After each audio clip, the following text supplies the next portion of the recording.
Les diktats physiques sont en constante évolution. Ils nous transmettent tant d'informations sur nos cultures au fil des siècles. Durant l'Antiquité, les femmes étaient représentées avec de larges hanches mettant en lumière leur fécondité. À la Renaissance, les femmes bien en chair étaient valorisées car leur corps était similaire à celui d'Aphrodite. Dans les années 2000, seuls les corps minces, quasi squelettiques, se retrouvaient à la télé ou sur les podiums. Depuis la fin des années 90, la minceur a pris une place omniprésente dans notre société contemporaine, persistant encore aujourd'hui. C'est une véritable obsession qui s'est développée à travers les médias et qui a banalisé des comportements amenant jusqu'aux excès.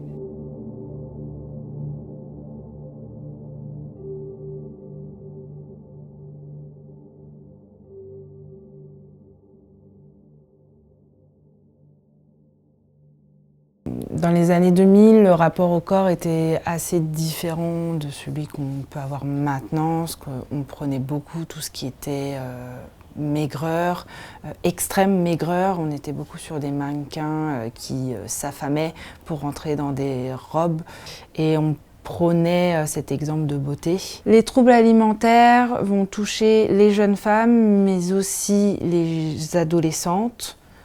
Et les femmes plus âgées, par exemple une femme de plus de 50 ans, les femmes ménopausées.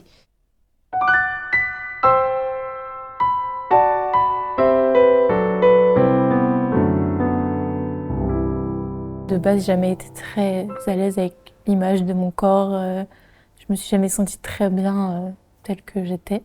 Moi, je suis tombée malade suite à une hospitalisation en 2018, qui était à la base pour traiter une dépression. Mais j'étais dans un service qui s'occupait seulement des adolescents.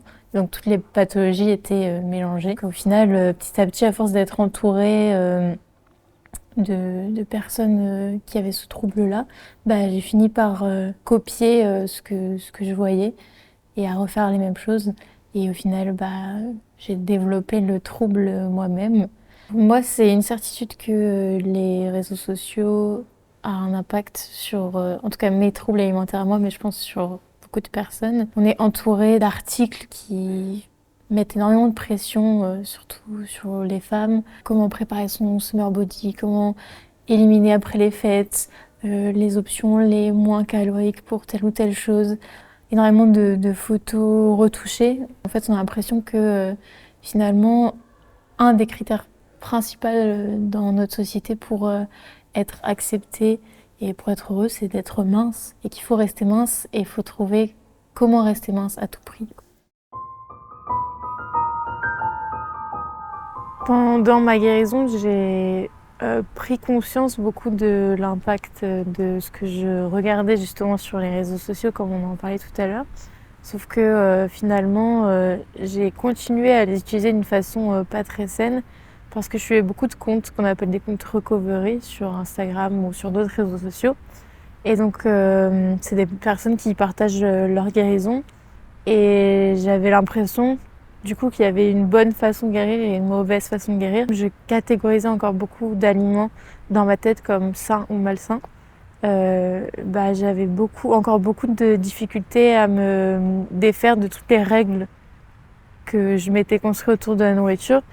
Parce que finalement, moi qui avais l'impression d'aller mieux parce que je m'autorisais à manger plus, au final c'était pas ça du tout encore parce que je m'interdisais encore beaucoup d'aliments et je m'interdisais aussi beaucoup de me reposer, de prendre soin de moi réellement, quoi.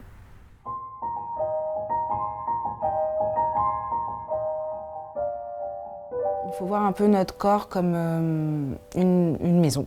La protéine va être les briques, mais pour monter un mur, si vous n'avez pas le féculent, donc le ciment, on ne peut pas consolider le mur. Donc vous avez un mur très fragile. Et après, le fait de supprimer un aliment, ça va être en fin de compte un isolant ou un placo qu'on va enlever sur la construction d'une maison.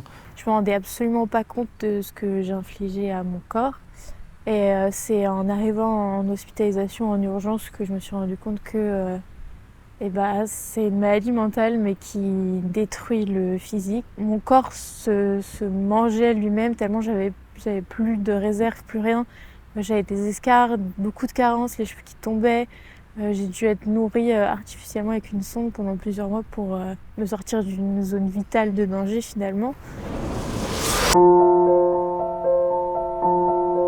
faut savoir que ça agit beaucoup sur le cerveau aussi, c'est hyper difficile de se concentrer. Ça crée énormément de carences aussi, beaucoup en potassium qui crée des risques cardiaques aussi.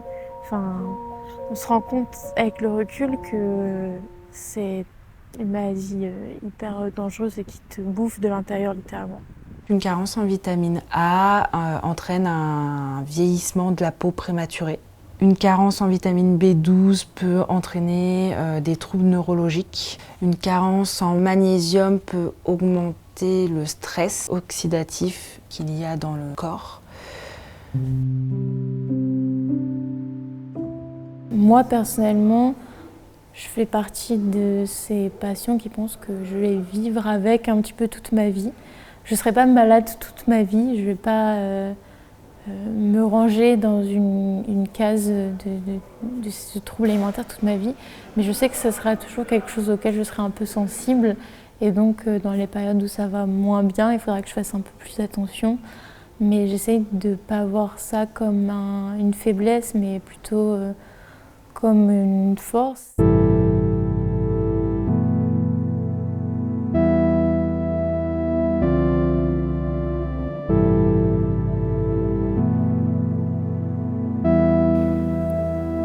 Je pense que je mentirais si je disais que je m'étais complètement détachée de la pression que la société met sur nous, sur notre corps et notre apparence. Mais j'ai une vision qui est complètement différente et je suis beaucoup plus gentille avec moi-même, si je peux dire. Je sais que j'ai qu'un seul corps, que c'est pas sa forme ou le poids que je fais qui me définit aujourd'hui. Et même si, comme tout le monde, je peux avoir des mauvais jours et me trouver un peu moins jolie qu'un autre, j'apprends à vivre avec, à m'accepter un peu plus tous les jours. Mais je dirais que c'est surtout ma famille et mes amis. J'ai eu la chance d'être très très bien entourée pendant cette partie de ma vie et ça m'a beaucoup aidée. Je sais qu'en sortant de mes hospitalisations, j'ai planifié beaucoup de sorties, j'ai fait beaucoup de choses que pendant ma maladie je me serais peut-être interdit de faire, ne serait-ce que d'aller au restaurant. Malgré ce regard étriqué sur le corps, les mentalités tentent de changer. Il est important de comprendre que chaque corps est différent et a des besoins différents. Valoriser la santé mentale et le bien-être psychologique est primordial afin de vivre en harmonie avec soi-même. Pour cela, il faut réussir à se détacher de cette société étouffante. Aujourd'hui, l'important est de se focaliser sur l'amour de soi et l'acceptation. C'est ce qu'exalte le courant body positive qui se développe progressivement ces dernières années.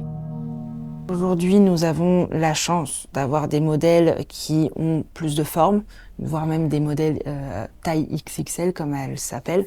On parle aussi beaucoup plus du risque de l'extrême maigreur comme du risque de l'obésité. On va les mettre en fin de compte sur pas deux pieds d'égalité, mais on parle beaucoup plus des risques. On a l'avantage d'avoir tout ce qui est les réseaux sociaux, alors qu'avant, on ne parlait pas autant des risques que ça impactait sur le long terme. Pour moi, une des choses les plus importantes à dire déjà, c'est que c'est une maladie dont on guérit, donc il ne faut pas perdre espoir, que les troubles alimentaires, c'est les maladies mentales qui ont le plus haut taux de mortalité chez les jeunes.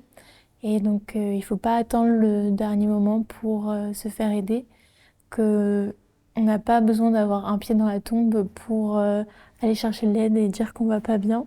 C'est dès les premiers signes, ou même si vous avez juste des questionnements sur vous, sur votre alimentation, sur n'importe quoi, il ne faut pas hésiter à aller demander de l'aide parce que c'est pas tabou, vous avez le droit d'en parler et c'est important.